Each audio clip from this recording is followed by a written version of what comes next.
Hello and welcome, my dear students, to my channel Mathematics Made Easy. This is Ms. Ruchika welcoming all my grade 9 elite math students to today's session on using the distributive property part 2. So if you've not watched part 1 of this lesson, please do watch it. The link is in the description box. Click on it and watch part 1 so that you better understand this video. And moving forward, our learning objective in today's session would be to factor polynomials by using grouping, regrouping, and additive inverse. So let's dive into the video and see how factorization can be done using these methods. So in the last video where I made the concept map for you, I told you that there are three methods that can be used in this lesson for factorization of polynomials using the distributive property. So in the last video, we had finished method 1, which was to use the GCF and distributive property.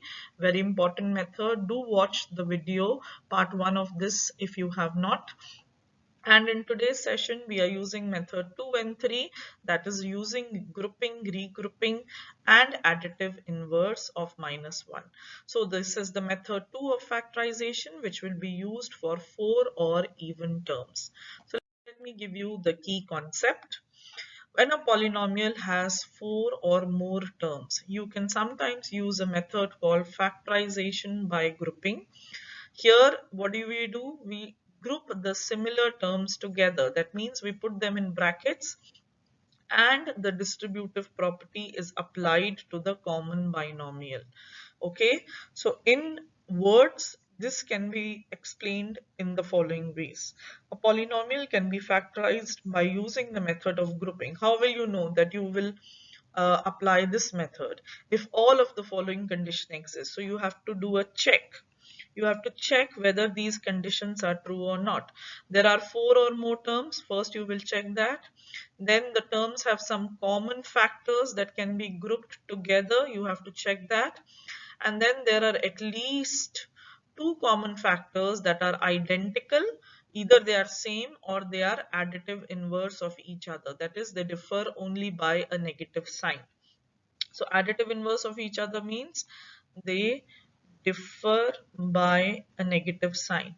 So something like this, if you want to put it in symbolic form, ax plus bx plus ay plus by. So 1, 2, 3, 4. 4 terms, first condition is true. Terms have common factors. So does ax plus by have something common? Can we put them in brackets? Yes, x is common, so x is outside. And there are at least 2 common factors that are identical or additive inverse of each other.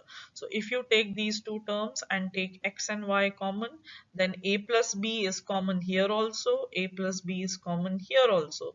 So you can take a plus b together, they are identical, and write x plus y. So you have done the factorization using grouping. Very important method. Let's take an example, then we'll do a check question. So here, this question is given to you, factor this. Now remember, in your exam, you will not be given the method that is to be used. You have to apply your own mind. So check the condition. 1, 2, 3, 4. 4 terms are there, even terms. So yes, we can use grouping. Now you try to arrange the terms together. So first 2 terms you put in bracket, next 2 terms you put in bracket. So what is common in the first 2 terms?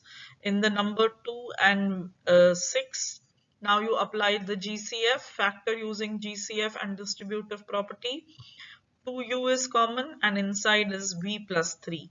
Here 5 is common, inside is v plus 3. Now do you see v plus 3 common, identical here also, here also.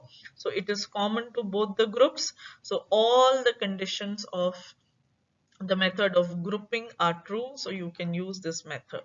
So now you take v plus 3 outside, common using distributive property, and you are left with 2u plus 5 with it. So this is how you factor. Let's do this question now. 1, 2, 3, 4. 4 terms. Let us put them in brackets. So I put these two together and I put these two together. So I can write this as TW plus 10T in one bracket, and both have negative sign. So let me take negative outside. So 2W plus 20. Okay, now what is the GCF here? T. So inside is W plus 10. What is the GCF here? 2. So inside is W plus 10. Now do you see same term, W plus 10, W plus 10 identical? So that means all condition of grouping are same. We are true, so we can use this method, and you are left with T minus 2. So this is the answer. This is how you do the factorization. Okay, sometimes it is helpful to be able to recognize when binomials are additive inverse of each other. So this example number 4 that I have taken from your math book talks about factoring by grouping with the additive inverses. So this is the last method of factorization in this video, and here you will again have 4 terms. The only difference, we are going to use the same method of GCF, of distributive property, of grouping, but the only difference will be in the sign. There will be a negative sign. So let's see. 1, 2, 3, 4. 4 terms, so we can group the first 2 terms together and the next 2 terms together. So this is how grouping works with the common factors. Now find the GCF. What is the GCF in these two? 3m, take it outside. Inside you have 7 minus p left, plus 4 is the GCF here, and p minus 7. Now if you look here, 7 minus p and p minus 7 are additive inverse of each other. You can write 7 minus p as minus 1 times p minus 7. So you will replace 7 minus p here with minus of p minus 7. When you do that, the question has the common term. If you see p minus 7 and p minus 7 is common, so you will write minus 3m plus 4 as your answer and complete the factorization. So this is how factorization works with additive inverse. Let's now solve some more questions from your math book. I have taken these from page 665. These methods basically work on grouping, regrouping, and additive inverse. So the questions that we will be solving will be question 15. Then we'll look at question 19. And one more we will do, that is question 23. So let's solve these questions in the next slide.